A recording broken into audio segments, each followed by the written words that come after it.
मानक।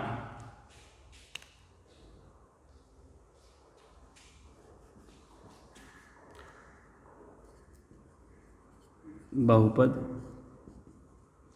का मानक रूप, बहुपद का मानक रूप, standard form of polynomials.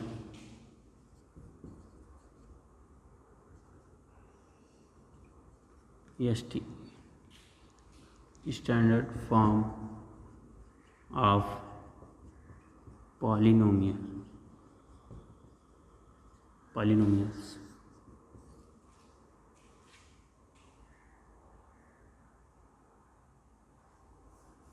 Standard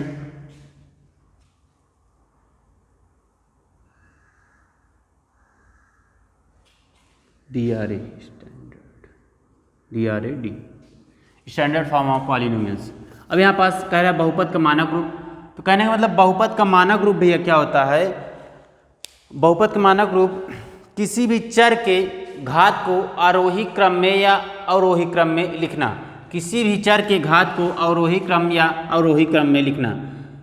जैसे यहाँ पास लिखे भैया, एग्जाम्पल से देखो पहले, मतलब यहाँ पास लिख दिए 2x³ plus 5x² plus 5x plus 2। कहने का मतलब किसी भी चर के पावर, किसी भी चर राशि के पावर को आरोही या अवरोही क्रम में लिखना हमारा क्या कहलाता है? बहुपद का मानक रूप कहलाता है। अब आरोही और अवरोही क्या होता है? बढ़ते या घटते हुए क्रम में। ठीक, तो अवरोही का मतलब भैया बड़े से छोटे की ओर जाना, अवरोही का मतलब बड़े से छोटे की ओर जाना। मतलब अवरोही जैसे हम बोलते हैं तो अवरोही क्या लिखते हो? 100, 99, 98, मतलब बड़े से छोटे की ओर जा रहे हो। ठीक, तो अवरोही का मतलब बड़े से छोटे की ओर, इतना समझना, छोटे की ओर। बड़े से छोटे की ओर। आरोही का मतलब भैया क्या होता है? आरोही का मतलब इंक्रीजिंग एंड डिक्रीजिंग ऑर्डर। आरोही का मतलब छोटे से बड़े की ओर, छोटे से बड़े की ओर। इसको कह सकते हो भैया टॉप, बॉटम टू टॉप, इसको कह सकते हो टॉप टू बॉटम, मतलब ऊपर से नीचे की ओर या बढ़ते से घटते, और ये हो जाएगा बॉटम टू टॉप। ठीक, तो यहाँ पास ये क्या हो जाएगा? बहुपद का मानक रूप। जैसे एक एग्जांपल दिया 2x³ plus 5x² plus 5x plus 2। अब देखो ये किस फॉर्म में भैया? किस फॉर्म में? अवरोही क्रम में है ना। देखो हम क्या बोले कि चर राशि का पावर, चर राशि की पावर को देखना है कि वो बढ़ते क्रम में है कि घटते क्रम में है। मतलब कहने का मतलब बढ़ते हुए आर्डर में है, घटते हुए क्रम। क्या है? घटते हुए आर्डर में है। ये इसकी पावर क्या है? 0 है। इसकी पावर कुछ नहीं होती, 0 होती। देखो ये क्या है? पहले 3 है, फिर 2 है, फिर 1 है, फिर 0 है। तो ये क्या हो जाएगा? मतलब आरोही क्रम में है, आरोही क्रम में है बहुपद का मानक रूप। अब दूसरा जैसे ले ले भैया, पहला ये, दूसरा एग्जाम्पल जैसे 4 plus 5x plus 3x² plus 9x³ अब देखो भैया यहाँ पास क्या है? छोटे से बड़ी की ओर जा रहा है। मतलब यहाँ पास 1 है, यहाँ पास 0 है, यहाँ पास 1 है इसकी पावर, यहाँ पास 2 है, यहाँ पास 3 है। मतलब कहने का मतलब जब टॉप टू बॉटम जाएंगे या लेफ्ट टू राइट जाएंगे, लेफ्ट टू राइट मत कहो, छोटे से बड़ी की ओर जाएंगे, छोटे से बड़ी की ओर जाएंगे, तो वहाँ पास हमारा क्या हो जाएगा भैया? आरोही क्रम मतलब इंक्रीजिंग आर्डर। ठीक, असेंडिंग एंड डिसेंडिंग आर्डर ये भी कह सकते हो। ठीक, तो लिखो इसको। एग्जाम्पल पहले समझ लिए कि दोबारा समझाना पड़ेगा। कहने का मतलब भैया बहुपद का मानक रूप क्या होता है? स्टैंडर्ड फॉर्म ऑफ पॉलिनोमियल्स क्या होता है? मतलब किसी भी अवरोही क्रम में किसी भी चर राशि के घात को, किसी भी चर राशि मतलब किसी भी एक्सप्रेशन के चर राशि के, किसी भी एक्सप्रेशन के चर राशि के पावर को, चर राशि के घात को आरोही या अवरोही क्रम में लिखते हैं। कहने का मतलब आरोही या अवरोही क्रम में लिखते हैं तो उसे क्या कहते हैं? बहुपद का मानक रूप कहते हैं। ठीक, बहुपद का मानक रूप कहते हैं। मतलब किसी भी बहुपद को की चर राशि को, ठीक, तो यहाँ पास इसका पहले डिफिनीशन लिख लो।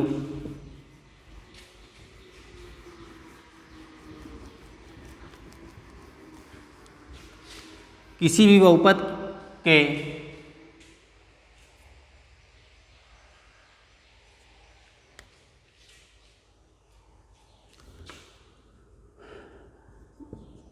परिभाषा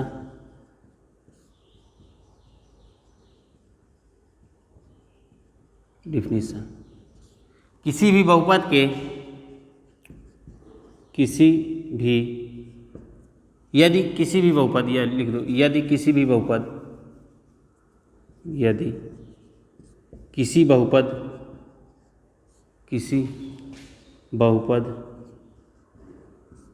के, किसी भी बहुपद के चर राशि के घातों का चर, किसी बहुपद के चर राशि, यहाँ पास भैया देखो अब कह रहा है चर राशि, यहाँ पास चर राशि दे दिया। क्या?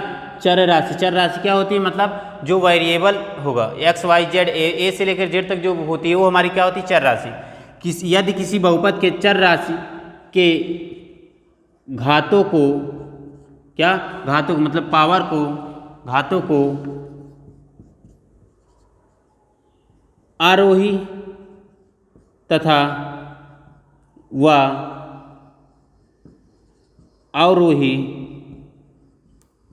क्रम में लिखते हैं, क्रम में लिखते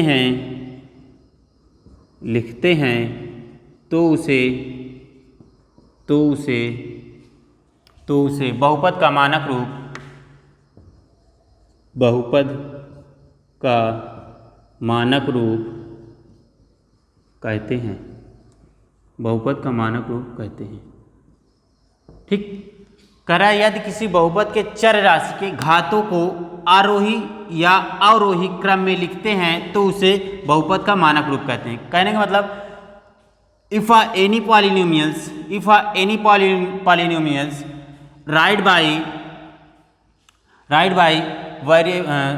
by power of variable quantity and said ascending and descending order is called standard form of polynomials, क्या कहने का मतलब? if any polynomials write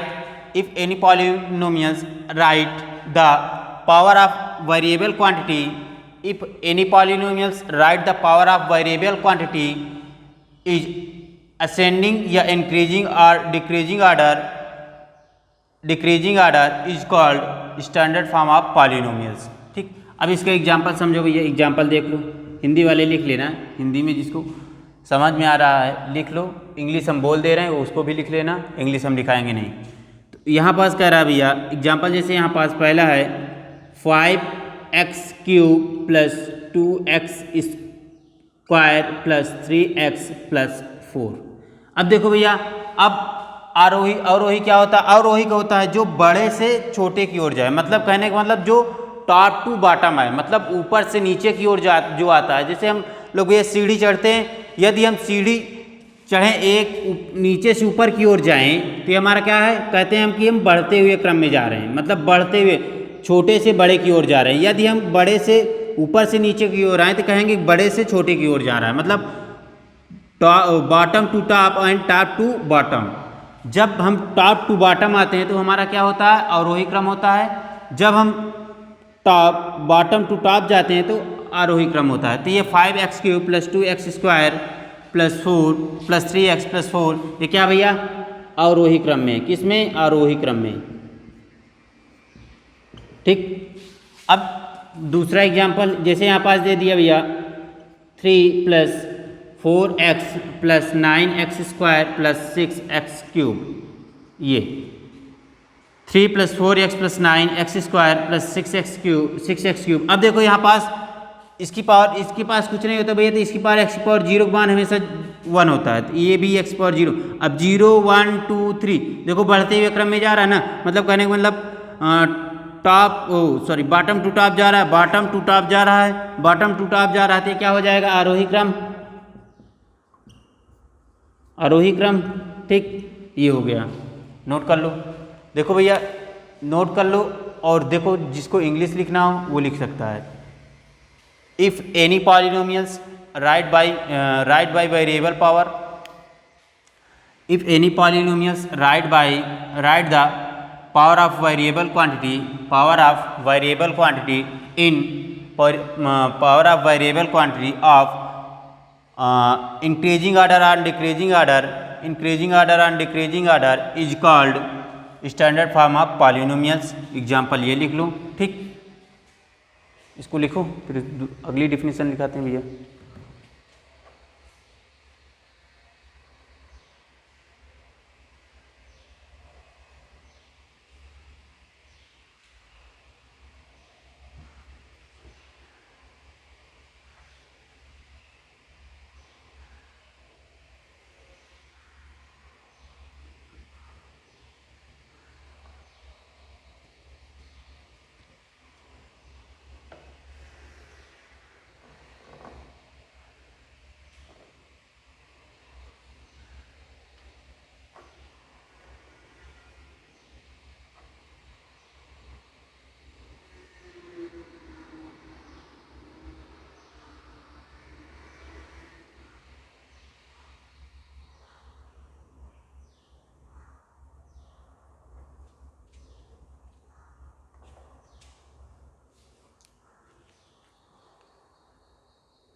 note कर लिए भैया। अब लिखो बहुपद की घात।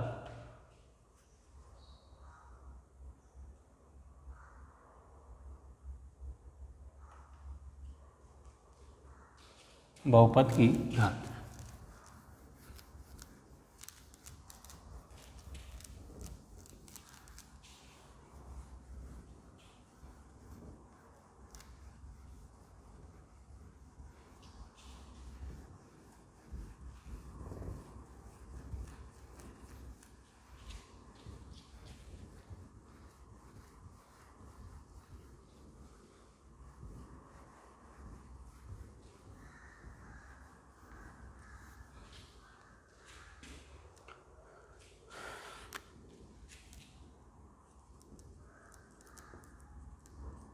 बहुपद की घात,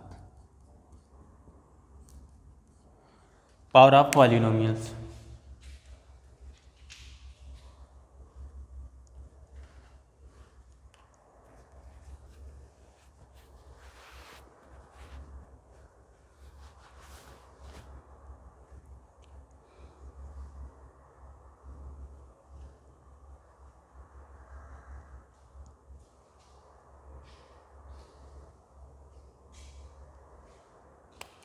देखो बहुपद की घात मतलब पावर ऑफ पॉलिनोमियल्स।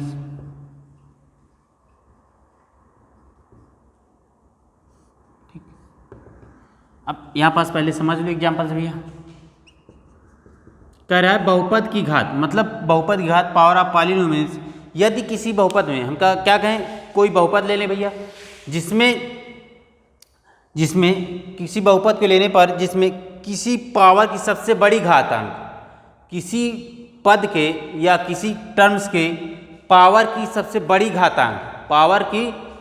बड़ी घातांक को हम क्या कहते हैं, बहुपद की घात कहते हैं। जैसे यहाँ पास भैया क्या कहा जाए, 5x³ + 2x² + 4x + 3।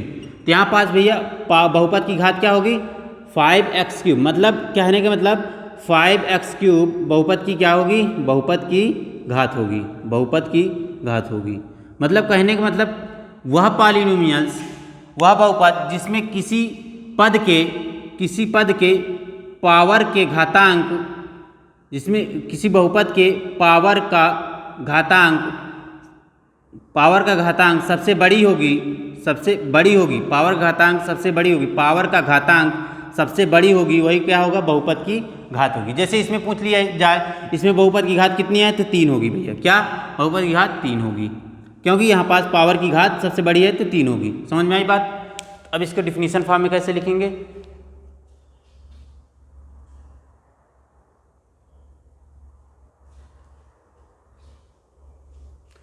देखो किसी बहुपद में सबसे बड़ी वाली घात किसी बहुपद में सबसे बड़ी वाली घात, परिभाषा,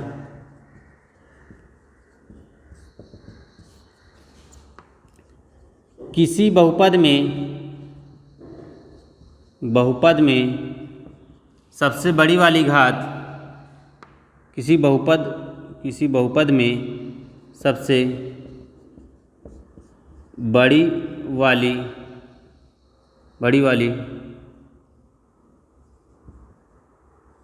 घात के घातांक को, बड़ी वाली घात के किसी बहुपद में सबसे बड़ी घात वाले पद के घातांक, किसी बहुपद में सबसे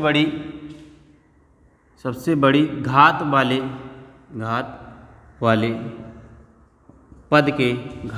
पद के घातांक को बहुपद की घात कहते हैं, बहुपद की घात कहते हैं। ठीक, इसको लिखने के बाद ये एग्जाम्पल लिख लेना भैया।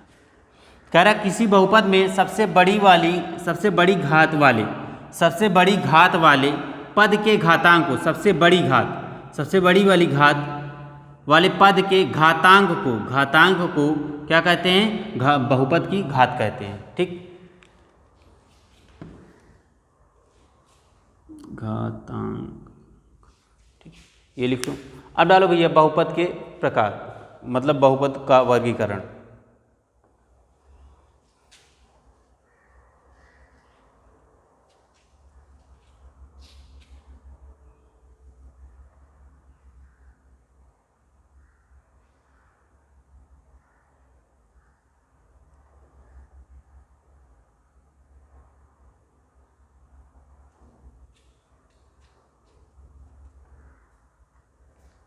लिख गया भैया। कह रहा है बहुपद की घात, पावर ऑफ पॉलिनोमियल्स क्या होता है? 5x² + 2x² + 4x + 3। ठीक, तो मतलब परिभाषा का किसी बहुपद में सबसे बड़ी घात वाले पद के घातांक को बहुपद कहते हैं। ठीक, अब यहाँ पास लिखो भैया बहुपद का व्यंजक, कोफिशिएंट ऑफ बहुपद का व्यंजक, कोफिशिएंट ऑफ पॉलिनोमियल्स। ये सब इसलिए लिखा रहे हैं क्योंकि भैया क्वेश्चन पहली एक्सरसाइज इसी पे डिपेंड है, मतलब जो तुम्हारी 2.1 एक्सरसाइज है इसी पे सब पे डिपेंड है। ये हम सब पढ़ लोगे तो कोई भी क्वेश्चन फंसेगा नहीं, मतलब कोई भी क्वेश्चन ऐसा है ही नहीं कि जो तुम डाउट में जाओ। ठीक, पहले यहाँ पास बहुपद का गुणांक लिखो, बहुपद का गुणांक, हेडिंग बहुपद का गुणांक, coefficient of polynomials, coefficient of polynomials, मतलब बहुपद के गुणांक, बहुपद का गुणांक। मान के चल रहे हैं भैया जो हमारा बहुपद है वो f(x) है। हम माना हमारा बहुपद जो है, बहुपद जो है वो f(x) है। f(x) जो है भैया वो क्या है? a0 + a1 x + a2 x² + a3 x³ + an x⁴n, ये है।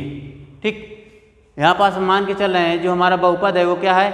a0 + a1x + a2 x² + a3 x³ + an x है, nx है, जिसमें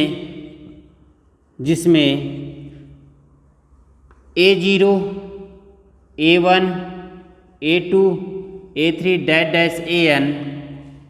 an बहुपद का गुणांक कहलाता है, बहुपद का गुणांक कहलाता है, बहुपद का गुणांक कहलाता है।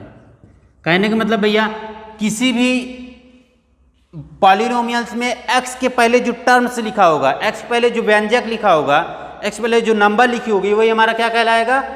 बहुपद का गुणांक। यही हमारा क्या होता था भैया, अचर राशि होती थी ना। ये zero A0 A1 A2 A3 dash dash AN जो होती है वो कांस्टेंट राशि होती थी, कांस्टेंट क्वांटिटी होती थी। क्या कांस्टेंट क्वांटिटी होती थी। तो कहने का मतलब किसी भी मान रहे हैं कि fx एक बहुपद है। fx में बहुपद क्या है, कोई एग्जाम्पल दे दिया भैया, एग्जाम्पल दे दिया, यहाँ पास दे दिया 2x² + 5x + 4। अब यहाँ पास इसमें पूछ लिया भैया x² का कोफिशिएंट क्या है, ये दिया 2x² + 5x + 4 में x² का गुणांक क्या है, x² का गुणांक क्या है, क्या बताओगे क्या है, x² का गुणांक 2 है भैया।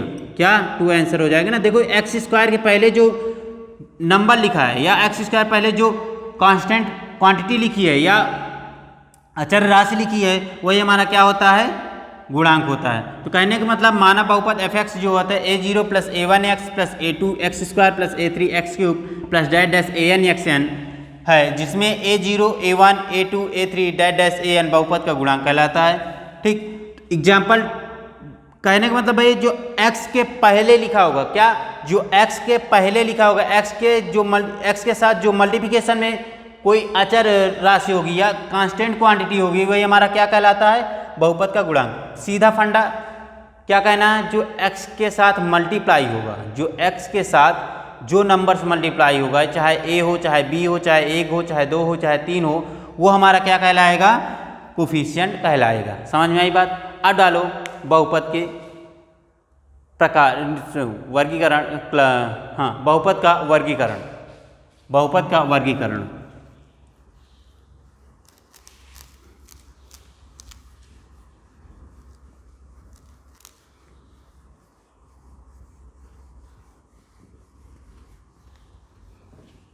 बहुपद का वर्गीकरण, क्लासिफिकेशन ऑफ पॉलिनोमियल्स।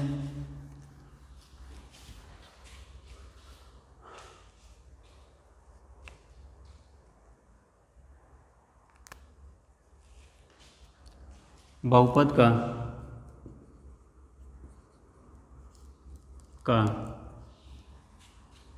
बहुपद का वर्गीकरण, क्लासिफिकेशन ऑफ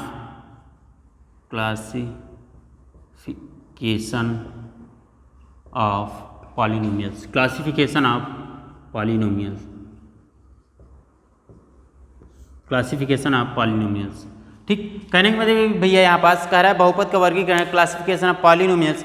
भैया हम क्या क्लासिफिकेशन ऑफ पॉलिनोमियल्स को हम दो तरह से विभाजित कर सकते हैं। बहुपद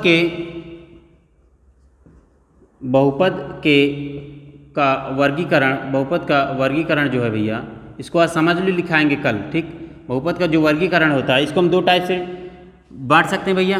पहला क्या होता है, एक पद के रूप में या दूसरा घात के रूप में। पहला क्या होता है भैया, पद के रूप में और घात के रूप में।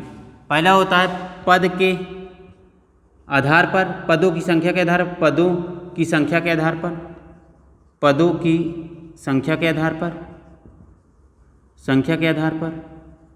पहला क्या होता है, पदों की संख्या के आधार पर, मतलब नंबर ऑफ टर्म्स के आधार पर। दूसरा होता है घातों के आधार पर, मतलब घातों के आधार पर, घातों के आधार पर। दूसरा क्या होता है, ये घातों के आधार पर, मतलब आप घातों के आधार पर, मतलब कहने का मतलब जैसे एक घात होता है, 2 घात होती है, 3 घात होती है। ठीक, घात के आधार पर, चर की घात के आधार पर, यहाँ पास चर लिख लो, चर की घात के आधार पर, चर के घात के आधार पर, चर के घातों के आधार पर। ठीक, तो यहाँ पास पदों के आधार पर, जैसे भैया ये दे दिया 5x, तो इसमें कितने पद हैं, एक पद हैं, तो क्या होगा, एक पद ही होगा ना। कहने का मतलब जिसमें एक टर्म्स होगा, जैसे एक दे दिया एक टर्म्स, ठीक, एक 2x + 5 दे दिया, इसमें कितने टर्म्स हैं, 1 और 2, तो ये 2 पद ही होगा। 3x² + 5x + 6 दे दिया, तो इसमें क्या है, 1 2 3, ये 3 पद ही हो जाएगा। अब जैसे यहाँ पास क्या है भैया, जिसकी कर चर के घातों के आधार पर, जैसे यहाँ पास 5x है, तो देखो x की पावर कितनी भैया, 1 है, x की पावर 1 है, तो ये क्या हो जाएगा भैया, हमारा रैखिक बहुपद हो जाएगा। मतलब इसमें जब एक पद है तो वो क्या होगा, रैखिक होगा, मतलब 1 है। जैसे यहाँ पास भैया 2x² + 2 है, तो यहाँ पास क्या है, द्विपदी बहुपद भैया, सॉरी द्विपदी नहीं, द्विघात बहुपद। क्या, द्विघात बहुपद, मतलब इसमें कितने घात हैं, कि घात की पावर कितनी है, 2 है ना, घात की पावर कितनी है, 2 है, तो ये क्या हो जाएगी, द्विघात बहुपद। जैसे यहाँ पास भैया दिए 3x³ + 5x² + 6 दे दिया। देखो यहाँ पास घात कितनी है, अधिकतम घात कितनी है, 3 है, यहाँ पास क्या हो जाए, त्रिघात बहुपद। इसी तरह एंड सो ऑन, इसी तरह एंड सो ऑन। मतलब कहने का मतलब जो बहुपद का वर्गीकरण होगा, क्लासिफिकेशन ऑफ पॉलिनोमियल्स होगा भैया, वो 2 टाइप्स में होगा।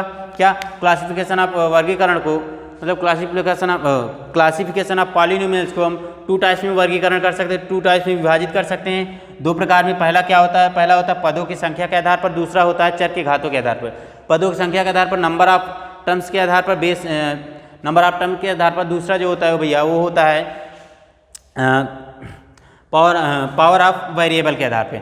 नंबर ऑफ टर्म्स के आधार पर क्या होता है भैया, जिसमें एक पद होगा, कह रहा पद पद पद, जैसे भैया हम कहें कि 1 पद, 2 पद, 3 पद, ठीक। तो कहने का मतलब जिसमें एक पद होगा वो क्या होगा, एक पदी होगा, जिसमें 2 होगा वो 2 पदी होगा, जिसमें 3 होगा वो त्रिपदी होगा, जिसमें 4 होगा वो 4 पदी होगा, जिसमें 5 होगा वो 5 पदी होगा, जिसमें 6 होगा 6 पदी, एंड सो ऑन।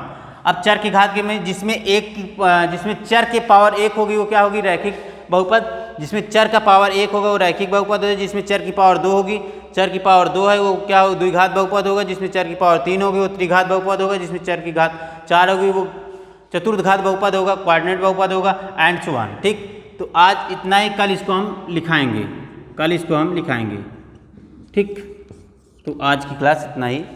ये सब पढ़ते रहना, पढ़ लेना, क्योंकि भैया इसके बिना पढ़े तुम पहली एक्सरसाइज जो तुम्हारी 2.1 की एक्सरसाइज है वो नहीं होगी, क्योंकि हम 2.1 एक्सरसाइज में भी 1-2 क्वेश्चन बताएंगे, क्योंकि पूरा इसी के बेस पे है। मतलब कहने का मतलब जो तुम्हारा अभी तक लिखा गया है उसी के बेस पे है। तो 2.1 एक्सरसाइज जो होगी वो तुम्हारा जितना लिखाया गया उसको ध्यान से पढ़ोगे तो एक भी क्वेश्चन छूटने वाला नहीं है, और क्वेश्चन तो हम कराएंगे।